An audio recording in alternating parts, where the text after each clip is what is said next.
What up, guy? All right. Ladies and gentlemen, thank you for coming to NerdBot Con. And we are here today at Teen Titans Go to a Panel. I'll start with some introductions. My name is Matt Dunford. You probably have seen me at every con ever. You've probably seen me dressed up as Weird Al Yankovic, several Jeff Goldblum cosplays, Ernest, Dale Gribble, a lot of dorky stuff. As you know, I enjoy dorky stuff because I'm a gigantic dork. And real quick, let me get someone to close the door so we're not so interrupted by amazing music. But as you might know, I'm a big comic book geek. I serve as president of Little Fish Comic Book Studio. I work as a comic book historian, and I also serve as chairman of San Diego Comic Fest, a local convention down in San Diego. But I am here because I love comic books, and I love superheroes, and I love all this dorky stuff. And for me, the dorkier the better. And there's one show that really catches my heart, and that is Teen Titans Go. And I love the fact that it's on Cartoon Network 23 hours a day because I can never get enough of it. I always watch it, and I always enjoy it to the fact of like just my friends saying, can we watch something else? No, we are watching Teen Titans Go because it is that funny and that entertaining. Blame the network. Blame the network, it's not arguing. Thank you, Cartoon Network, or CN, or whatever you prefer to be called these days. But without further ado, we have some wonderful guests here. The men behind Teen Titans Go. And gentlemen, would you like to introduce yourselves so we can get this panel rolling? And once again, thank you all for joining us here today at NerdBot Con, where Teen Titans Go to a Panel. My name is Peter Michail. I am a producer and an occasional director on Teen Titans Go. Dave Stone, I'm a director and storyboard artist on Teen Titans Go. Brian Newton, I am storyboarding and also directed on Teen Titans Go.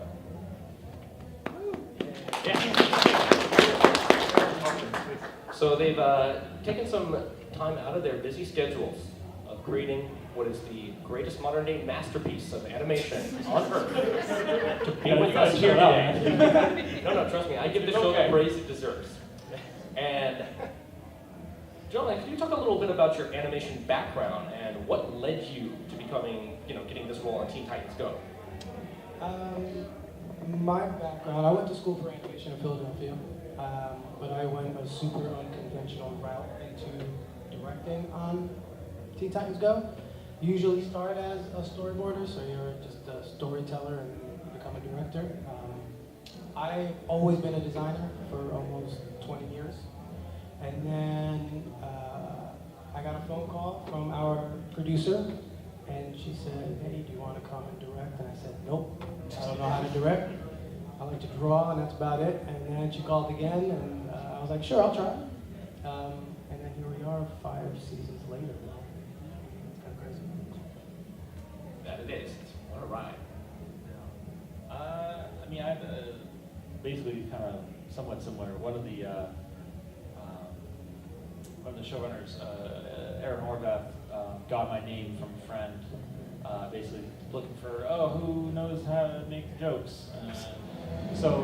Basically he gave me a call and asked me if I was interested in working on it. I came in and he asked me some random questions like, what do you know about Teen Titans? And I was like, well, it's a DC show and there's Robin's in it.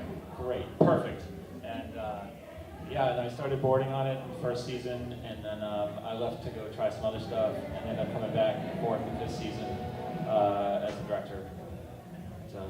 That's about it. I mean, that's the short version. I've been, by that point I think I was working in animation for like 5 or 10 years doing like animation storyboards. And then when I heard that Teen Titans, they were going to do a new like comedy animation series with Flash, I was like, I know Flash, I like Titans, I can do comedy. And so I applied and also met with Aaron Hobart, and at some point they made the mistake of putting me on for season 1 doing storyboards, and Pete was my director on the first season of Titans. And ever since then I've been like bouncing back and forth between Titans, Rick and Morty, other shows, and back to Titans. But Titans, I've gotten to the opportunity to both board and direct on the show for like 3 to 4 seasons now. Yeah, it's fun. And so now here we are, 5 seasons and a movie into it. Did you guys ever anticipate that it would last this long for over 250 episodes? I mean, I watch the show quite a bit, and I'm always just fascinated just for the fact of like, wait, there's episodes I haven't seen yet, and it's like, there's more, because the output of this show is so phenomenal, and the fact that it's just, little 10-minute shorts. Honestly, it just reminds me of classic Looney Tunes episodes, the way they're done so well, how they can tell a great story within a short span of time, and just be entertaining nonstop. And so, like, how do you cultivate that, really? Well, I think when we all started, we knew that this was going to be a 2-year job, and we were all going to be unemployed after that. Sounds about right. Yeah. That's pretty much how animation goes. It's rare you get more than one season. Super rare. I mean, it's very common. You go in, you do 2 seasons, it gets canceled, you're on to the next show. But this show resonated, man. I mean, it just clicked. I think on a crew tip, I think we definitely captured some lightning in a bottle, and there's the right core artists that came together to make this show. And to what Stone was saying, when Aaron and Sam Register were putting the team together, season 1, they were insistent that a lot of the people did not come from a comic book background. They wanted comedians is what they wanted. If like you knew it, that's great. And actually, season 1, Brian knew the most, so we would always go to him and be like, hey. I half suspect I nearly didn't get the job because of it. Yeah, seriously. Like we'd go to him like, hey, can Raven do this? And you'd go like, no. Truth be told, I think it actually plays to the strength of the show. And actually, I prefer episodes where they aren't interacting with other superheroes and villains and that sort of thing. When they're just doing their own thing, it just allows them to have fun. It's like sort of harkens back to like a Beavis and Butthead episode. It's like, what's the stupidest situation we can put them in, and how do they deal with it? And it just turns out brilliant every time. I mean, the beauty of the show, especially these later seasons, is that they're not superheroes, really. I mean, like season 1, we used to often have them like try to save the day. And yeah, when's the last time they did anything? The show grew to a place where these characters can just be put in any situation. I mean, it's rare we see villains these days, like it's Robin teaching rental property and pyramid schemes, and it's ridiculous stuff, and it's what makes the show super fun for us, just because it's the real matters that real superheroes should be taking on. Yeah, the superhero stuff is almost like a backdrop, or just like a visual device in a weird way, where it's like, hey, we can use their powers to do these gags, and kind of like almost allows us to do stuff that might be kind of hard to get away with a more traditional like sitcom setting in a way. I don't know. Well, another strength we have, like the characters' personalities are so strong, not just because they came from a pre-existing like source, but like the archetype of Cyborg is different than the archetype of Raven, different than the archetype of Starfire, so we can play off that joke of like kind of like Starfire's naivete and Cyborg's optimism. And just because you have these characters that come from such vastly different backgrounds, but uniting them in a different situation, they just have different approaches, they clash at times, but they all end up friends in the end again. And so I think it's just wonderful for kids, adults. They still hate Robin now. Yeah, I mean, they still hate Robin. I mean, Robin's a jerk, right, Batman? Yeah. Can't believe he said F Batman. F Robin. Yeah. Oh, man. Back and forth. What kind of dad are you? Tough love. But, I noticed that this show, like I mentioned, it does harken back to classic Warner Brothers animations where the characters, I know there are people that say they have issues with the show saying, the characters are such jerks to each other. Have you ever watched a Warner Brothers cartoon? Like, have you ever, seen Looney Tunes? Like, that plays to the strength of it. It's like, you look at Disney, classic Disney shows, they all got along, but Warner Brothers shows, they were straight jerks to each other. They trolled on each other. They do that all the time, and feeding off that just makes the show so wonderful. I mean, I call Teen Titans Go the modern day Animaniacs. I have such praise for it. Appreciate that. Yeah. But Now you're gonna do you guys have a favorite conflict that you've arisen within the characters to just drive storytelling ahead? Because I think your gags on it are just amazing. As you can see, I'm just going to shower them with nothing but praise for the show. I don't have a favorite conflict, but to what Brian is saying, I mean, it's always fun to poop on Brian. Wow. That's fun too. Poop on Robin. I don't know. I mean, I'll be honest with you, my favorite ones are the completely weird, random episodes. It's not even really a conflict thing. It's like Stone is directing an episode right now where Robin can't get the team to listen, so he turns himself into a queen bee. Can we tell everybody that? No. Royal jelly, it's fine, it's out. Well, I wouldn't believe it if I heard it. Exactly. Yeah, I don't know. It's just kind of comedy. A lot of it's based on kind of screwing with your expectations and stuff, and just doing outlandish shit. And it's certainly we have our share of outlandish nonsense. So yeah, it's. Personally, my favorite episode is the one where Batman just sits on the couch watching random episodes of TV, and then it's just, I don't know, I could not stop laughing at the jelly necks thing for some reason. They were just sitting there screaming with their like disconnected necks, and for some reason, I just thought it was the funniest thing I've ever seen in my entire life. And I was watching it with kids around, and they're just looking at me like, why do you find this funny? Even we don't find it funny, but just, sorry, I'm just that immature. Yeah. You know what's funny about those episodes is that the TV night format stems from just giving the writers a break. So anytime they just would not want to write a script, they'd be like, all right, it's time for a TV night episode. And then And we they have would to come just up with give the director a TV night, and the director would, with his board, just have to come up with the whole episode themselves. That's why they're so bizarre and so random. Yeah. They get pretty weird, and yeah, there's more of those. I also think that like you're picking up on the fact that we're kind of harkening to like classic Looney Tunes, and part of that I think you talk about like the termite terrorists or the original like Warner Bros. Crew who was doing that animation. I think they lived with those characters so long that they just want to find new ways to abuse them as much as possible. And I can kind of see that coming into Teen Titans Go as well. And I think that's just amazing because, but I also noticed along the way, you guys really push the limits with a lot of stuff. And I'm just wondering just like how far you're pushing the limits, the fact that censors might get in the way. Like one thing that I said, oh no, they went too far is, of course, rarely you have characters interacting with villains. So there's one episode where Raven's father, Trigon, comes in. And he is wearing a Cosby sweater. And I noticed like, I got that joke right away. And even I thought that was pushing it. Well, that's why there's just the I'll tell you straight up. There is, and it was like this for us growing up as well. There's a lot of stuff that the viewers' twisted minds make up, because that is not a Cosby sweater. That was just a regular old sweater. It's a dad sweater. It's just like a dad 50s sweater. dad Just sweater. like, hey, let's just put them in this. Like, But when I think of dad sweaters, I think of Cosby. sure, I'm just I mean, saying. they're taking the Cosby From thing some- to an extreme From here. somebody that But my three sons, he that wore designed sweaters it, too.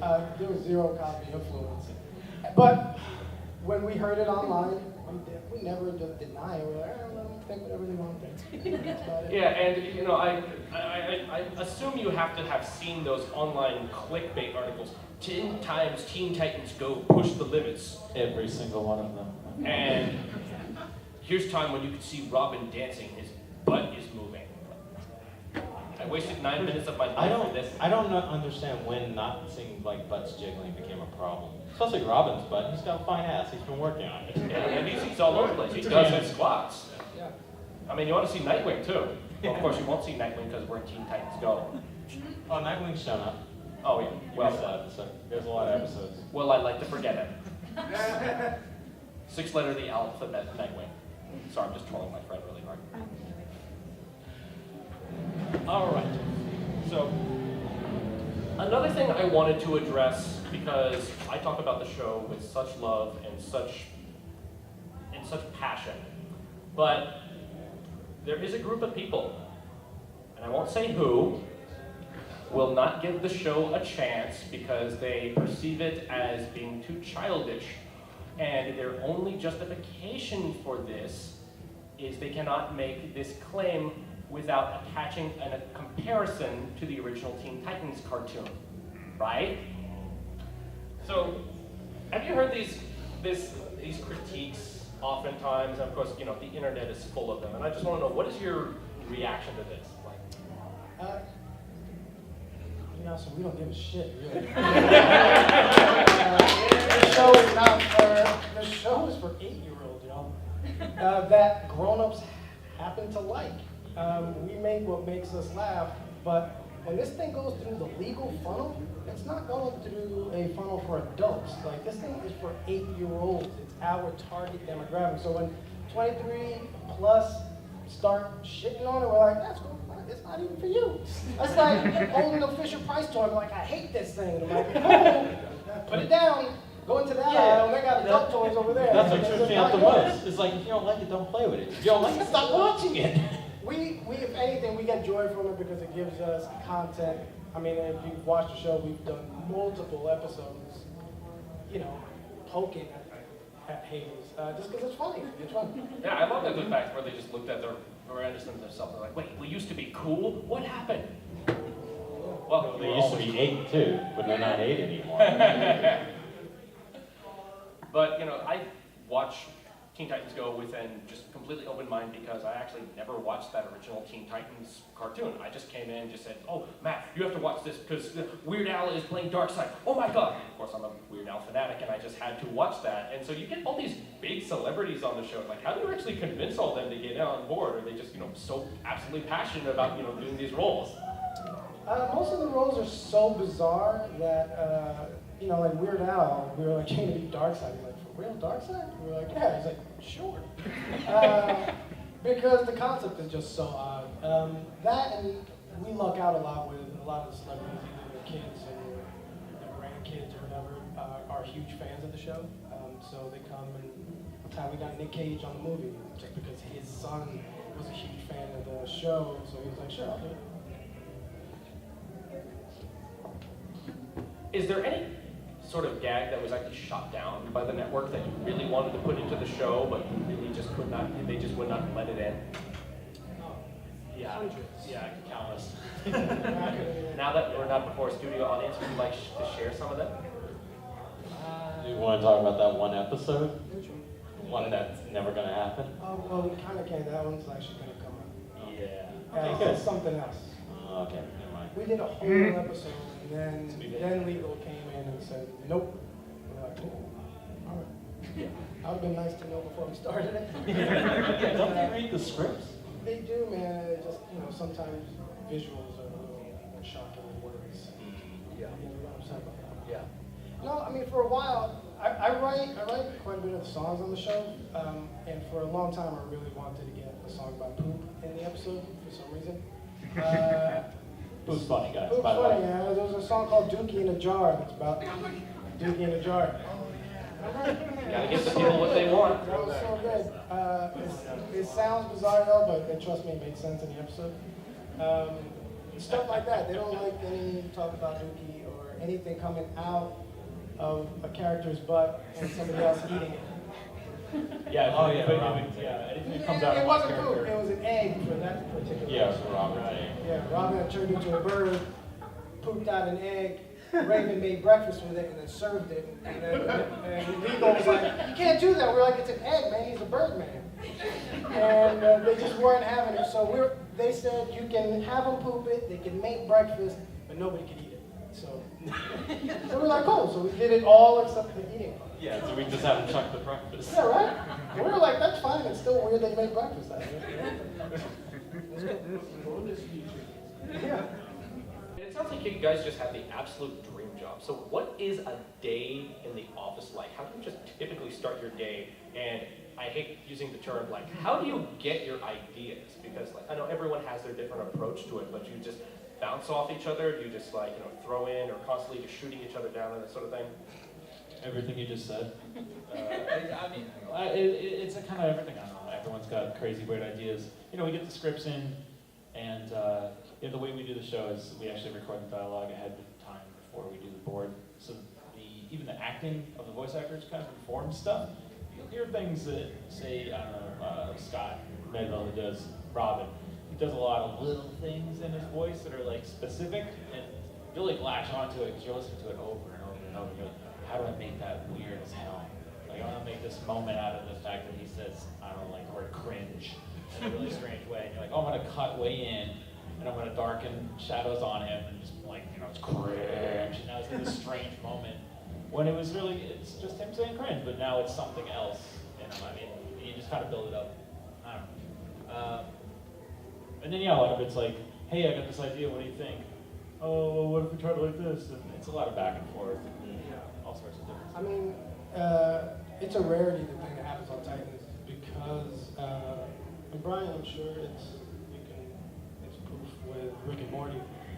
Like, that script, that's law, right? Yeah, you don't change the script on Rick and Morty. The script on Teen Titans ain't shit. Like, it's a guideline, really. I mean, a lot of times the script comes in and it's really, really funny. It makes our job way easier, but the writers trust us enough that, when they hand it over, it's ours. And we get to, sometimes you can be like, I don't want to do a whole fight sequence, I'm just going to have it be a dance number. Or like, you could change pages. It's all they care about is that it's not a lateral storytelling. Like we're actually improving and our jokes are getting better, and we're going to do different jokes. Yeah, and that's part of like the creative collaborative process with like the board artists and the directors specifically, because like remember Burger versus Rida?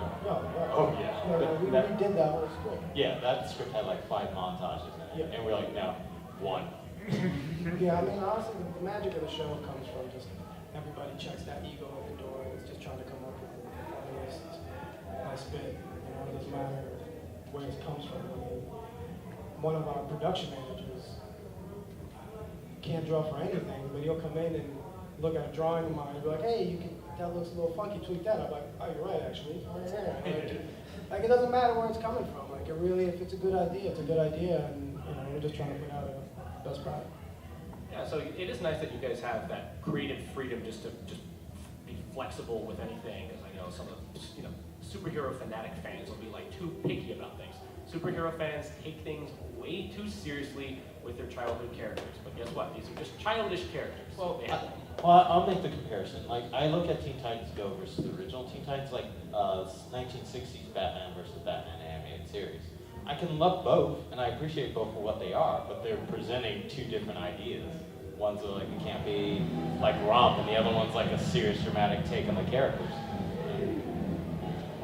And that's, just something wonderful with the freedom. And also, when I look at episodes and I see, like, this episode written by people, I'm actually really impressed by the, caliber of writing talent that comes on it. It's like, wow, there's Ethan Nicole. Then the next thing is like, you got J.M. DeMatteis to do episodes?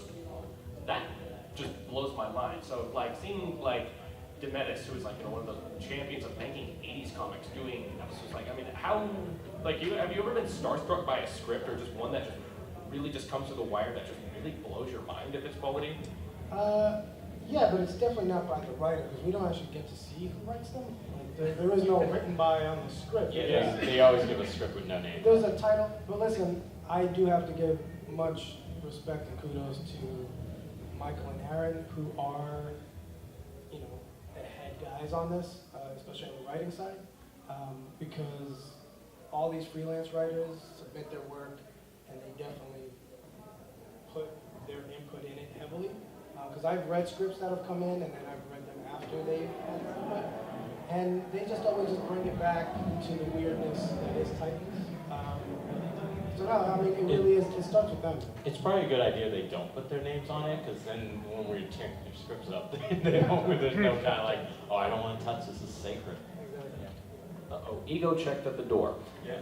And now that we're nearing the halfway point of the panel, I always just wanted to, we talked enough about the show.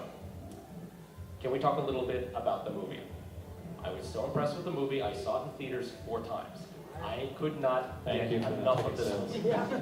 I was having a conversation with comic writer Howard Chaykin, and the man is abrasive. He's a 70-year-old,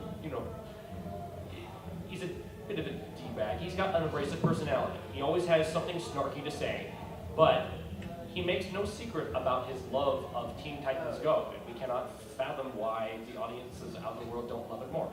In fact, after he saw Teen Titans Go to the movies, he said, Citizens Kane, Battleship Potemkin, Teen Titans Go to the movies. Trust me on this one. He has that kind of praise for it that he will rank it in his top 3 movies, because I will say it too.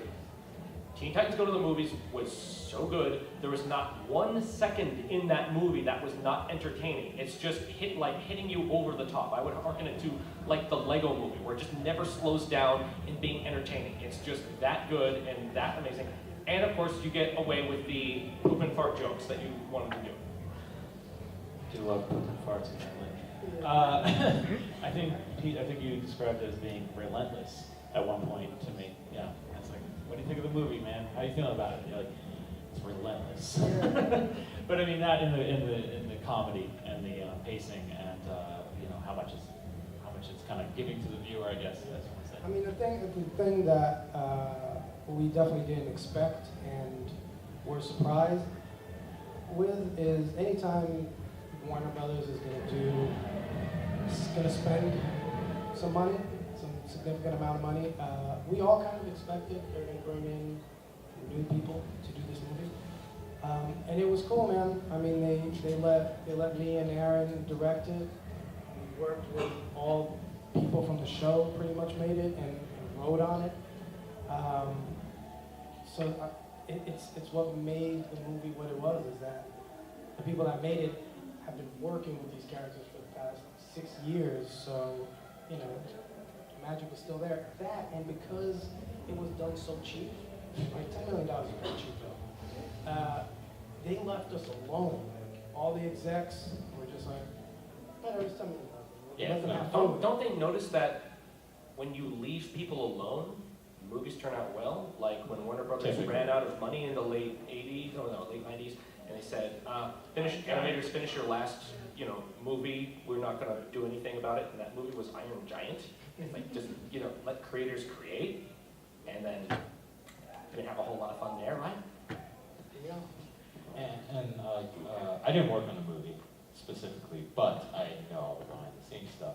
And I was impressed just how tight the story is.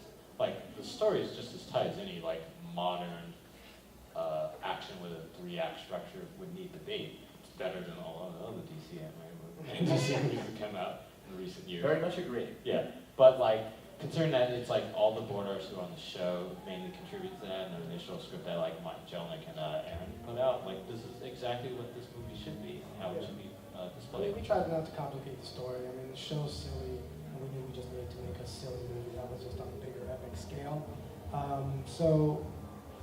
We were super happy that people liked it. It made us laugh. There's some stuff in there that it was just crazy to me that Legal let us do. Yeah, there were some things in there that, because I love this movie because it wasn't afraid to, Robin was, straight up critiquing there are too many superhero movies, they make bad superhero movies, and he wasn't even afraid to make jokes about how bad DC movies have been. Because, when they were going to that studio and they walk in on Batman v Superman, Yawn of Justice, and that whole, wait, Martha, and then, wait, what's your dad's name? And then they just start, going at it again. Was that a hip joke, the Yawn of Justice? Yeah. Yeah. I saw it 4 times, so I paid attention to the movie posters on the wall and the little details in there. And there were quite a few of those details, but did you have any problems with Legal getting those jokes across just when you were just throwing them in there? Oh, absolutely. That one in particular, that one went back and forth up until the bitter end. That joke was going to get cut. Yeah, the Martha thing. Yeah, those guys have a relationship with Zack Snyder and those guys, so they didn't want us pooping on them. We were like, well, it was all in good fun. The head to be top guy, Warner Brothers, came to a screening, it was a public screening, and he heard the roar of the crowd. Pretty much, just let Sam use it, which was cool. But there is in that same sequence, the thing that they made us cut, because there were 2 jokes in there, is when they first arrived to Warner Brothers and they're wowed by the studio. I think Cyborg says, "Wow, this is where they used to make good movies." and the president of Warner Brothers, not animation, president of Warner Brothers, period, just looked over us. He's like, he didn't say a word. He just looked at us, shook his head. We're like, all right. I get it. So that one never made it, but he let us keep Batman and Superman, which was cool. Yeah, but just, the movie was just, at least you got the crack at Warner Brothers in different ways. You had Green Lantern making the joke about, it's like, I don't like to talk about that movie. And then just, it almost brought a tear to my eye when I heard Nicolas Cage as Superman. We because- fulfilled the childhood dream. Yeah, fulfilled a childhood dream. After just seeing that movie by the late John Schnepp, who did The Death of Superman Lives. I mean, Schnepp was a friend of mine. And he was just so passionate about that. When he invited me to that premiere, it's like, I mean, okay, we all see that stupid Nick Cage Superman name. Wow, I'm sure glad that movie didn't come to fruition because it looks stupid. And then you see that documentary, it's like, oh wow, that actually might have been good for all they were going into it, but then problems at Warner's. But then you guys made Nicolas Cage Superman. And especially because he remained so silent on the show, and now he's just, Nicolas Cage is Superman, and it's the ultimate inside joke for the people who know that story. Yeah, it was cool, man, because, like I said, his agent was like, look, he's never going to do it, but I'll ask. And we were like, cool, just ask him. So he asks, and again, like I said, lucky for us, his son was a huge fan of the show. So when Nick Cage came back to us, he just said, look, I'll do it, but you have to give my son a line in the movie. And we were like, sure, no problem. So Michail and Aaron made him young Bruce Wayne when they're walking down the alley, which was amazing. And listen, I have to tell you, like, I am a huge Nick Cage fan. I mean, I grew up with the guy, so to actually be in the booth with him doing Superman, and I'm sitting like this close to him, which was weird to me because that's not how we record the show. But he was like, dude, just come up, sit right here. And I was like, all right, dude. So I'm sitting next to him. He's reading, and he'll read a line and just look at me and be like, how was that? I was like, God damn, that's good. You're Nick Cage, man. You sound like Nick Cage. It's amazing. And it's pretty incredible because, like, when you see Nick Cage up close, it's kind of surreal. I mean, I was once at a gathering of like anime cosplayers in Little Tokyo, and he showed up. He shows up to geeky stuff like that. He shows up to Comic Cons every now and then. He's just that much. And I mean, his son Kal-El. Yeah. Oh yeah. As you can tell, he's very much into the Superman thing. But now, something that you mentioned just right there, where I had to drop my mic for a second. Can we talk about that time travel thing? Because I thought that was the most messed up thing, but I could not stop laughing. And like, we went back in time, killed all the superheroes, then went back again and killed Batman's parents, threw on another necklace on them. I'm like, how do you... There's a lot of stuff that I'm surprised you get to slide, but I can't believe that made it. It was in, because I was just dying of laughter in that. That was another one that Legal was going to shoot down.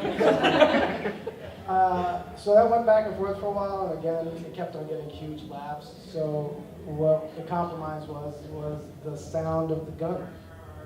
It was like super offensive when we first had it in. It was like big buckshot. And we were like, no, this needs to bring it down, dude, bring it down. So we presented a bunch of different guns, and they picked the gun that was least offensive to them, and we're like, all right, we get to keep it. Like, yeah, we're fine.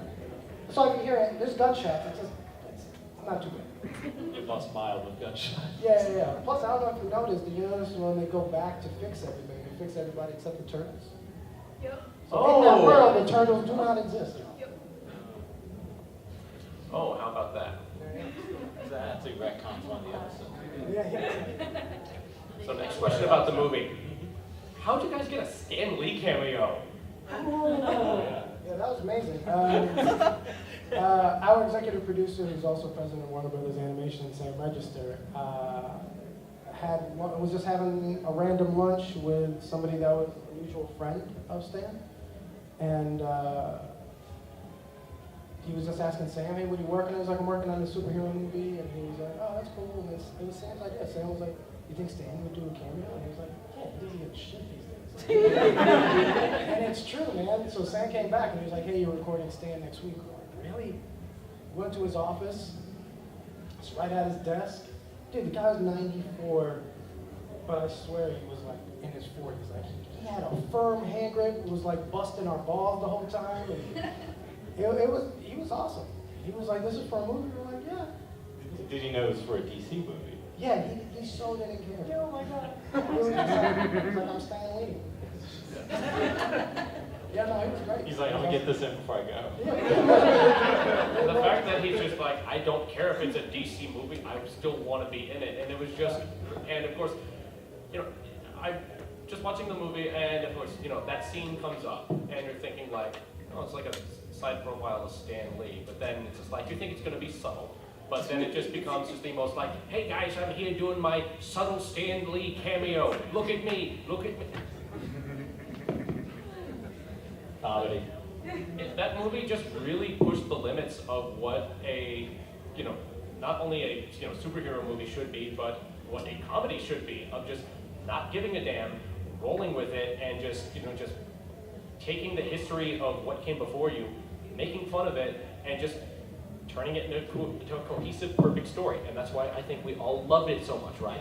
I think, Pete, I know you mentioned, I think Stone said it as well, is that one of the reasons why I would say the show works is because we do what makes us laugh.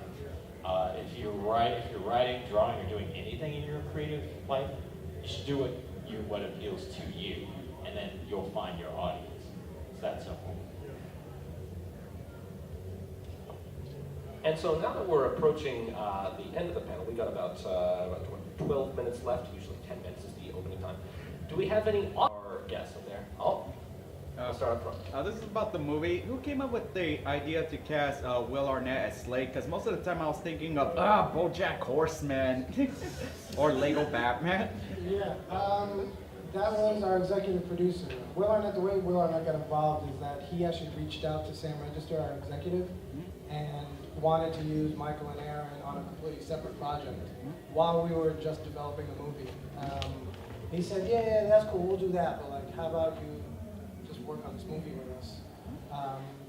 Pretty much how we got involved. Honestly, Will Arnett, like I get that he's BoJack and Lego Batman.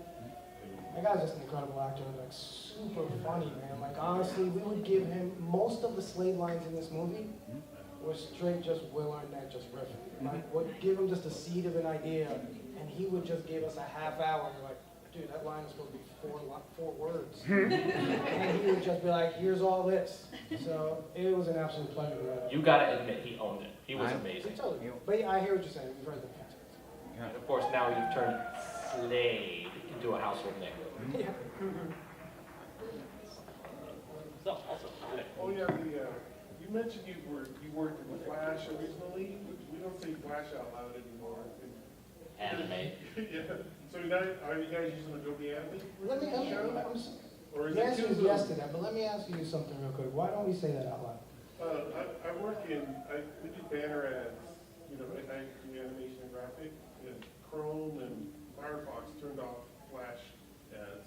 Yeah. So I wrote an article that says, don't say Flash out loud, because our campaign managers would go, you didn't make that in Flash, did you?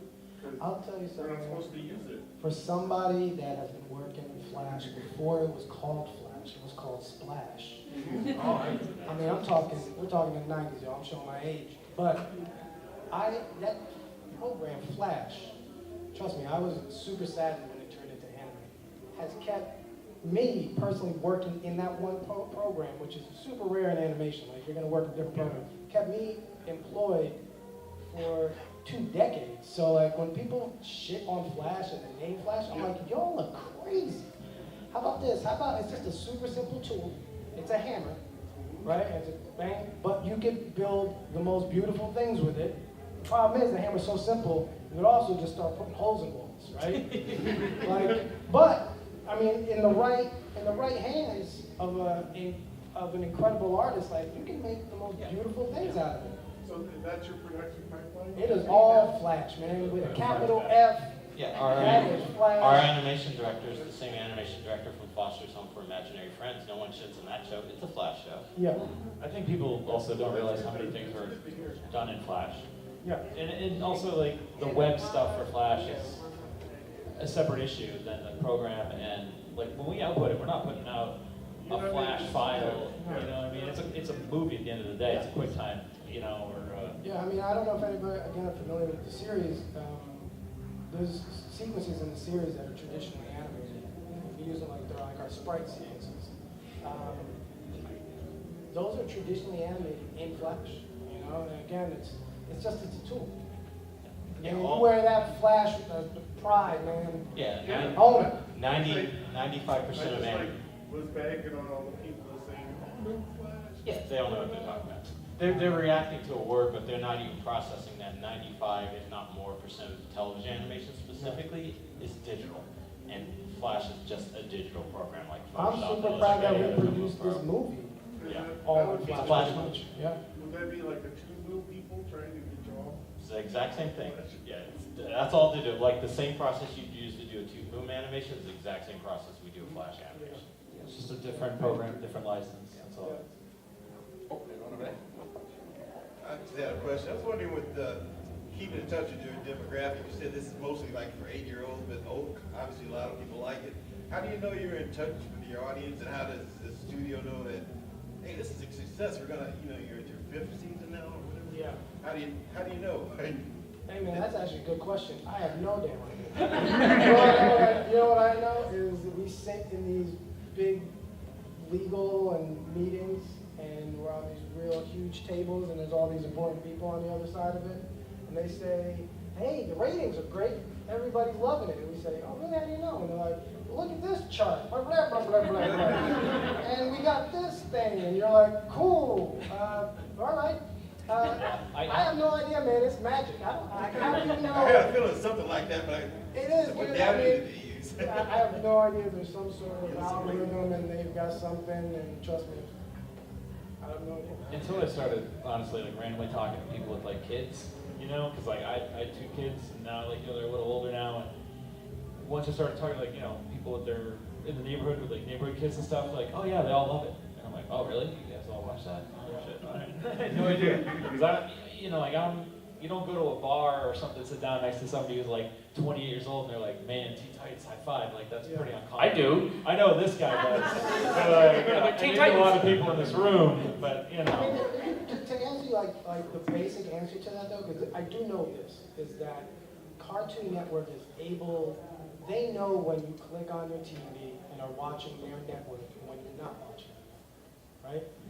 So when Teen Titans is on, and you're watching, they're like, hey, Teen Titans is on, and then Steven Universe pops on, sorry, and they go click off, they're like, hey, something happened there. Inequivocal proof that Teen Titans Go is better than Steven Universe. I'm not saying that, I'm just saying, you just happen to have homie next to you, so I was like, that was the first cartoon that popped in my head. You want to start something, Steven? I love me some chicken. Just saying. Yeah, no, just as somebody who like kind of went in cold, like I didn't really watch the first show. Like I was aware of it, and then I heard everyone talking, and just kind of heard the story how there was like, it was horrible that it ended and everything like that, and like yeah, that kind of sucks. Firefly fan, so it's like one season. Then I heard all the hate for the new show, and I was like, oh boy. And then I did a little research and found out there's like a 7-year gap or something between the shows. I'm like, oh. And then I'm like, but they only had like a season, right? No, 5 seasons. I'm like, okay, what is everyone complaining about? So then just out of nowhere, I'm watching the show, like I'm like, I'll give this a shot to see what everyone's talking about. And then slowly but surely, it seemed like it was like a little bit for, it almost seems like it changed in the seasons. Like the first couple of seasons might have been more towards children. And then like this last season, I'm sitting there laughing my ass off in my own living room, just like, how are we making jokes about like, what property ownership? Somehow we went from just like going against the hive to showing how you should handle a rental property. And like, so did something happen along the way? Because I mean, I think what happened is probably Aaron or Mike, Joe, and they were buying property at the time. because like honestly, the one episode that I keep trying to get everyone in my party to like watch, I'm like, all right, you want to shit on the show? Fine. Go watch Hot Salad Water. And it's just an episode about like don't drink tea because it's a British plot. And that is just so. That's why the humor is just. There was like a 4-episode arc about BER. The episode, it's like, and that song stuck in your head. It's like, no, we're gonna get Fall Out Boy in this and all of that. So, did it happen that they're like gave you guys a little bit more license to say, all right, go ahead and do like what Batman the Animated Series did? We made a show for kids, but this totally the adults are gonna enjoy it. Absolutely, man. I mean, season 1, we had to kind of just like, hey, these, you're treading water, right? You're it's like music. I'll compare it to music, right? That first album, it's the studio's out. Right? It's like, hey, do this. We need to see record sales. Then your sophomore album and everything after that, you can actually start playing. Once we actually had an audience and people started watching, the execs pretty much just like, they let their hands go and they're like, all right, test it out, like start pushing it. And trust me, if we pushed it and people didn't respond, we would be right back on season 1 type jokes. But they let us experiment and we found that we were getting like an adult audience, which boosted our ratings. So it helped a lot. And honestly, we never went back. Like once we went that route, everything's so obscure and weird now, which makes it super fun for us to work on. You guys got a movie out of it for that too. It's like maybe if it had stayed more kiddie friendly, it wouldn't have happened as well. And that's why you get all the jokes in the movies. That's like, okay, we're going PG with this now. Absolutely. Oh, yeah. Yeah, and you also like when you're just making episode after episode, you start kind of like looking for new places to come up with ideas, and ends up taking to some strange ideas, basically. I mean, you can see it even in the first season, which is, I guess, considered tame maybe compared to, or maybe younger. But like, yeah, if you watch the first like 4 episodes versus the last 4, that was a big jump, like comedy sensibilities, and it just kept going. Like that was the ramp up, and yeah, it just kept going. Now it's just nuts. Yeah, because Birds was season 1, right? Oh, Birds, yeah. Oh, Yeah, that was Stone and 2 other guys that just came up with that episode. Yeah. So we have a question right here.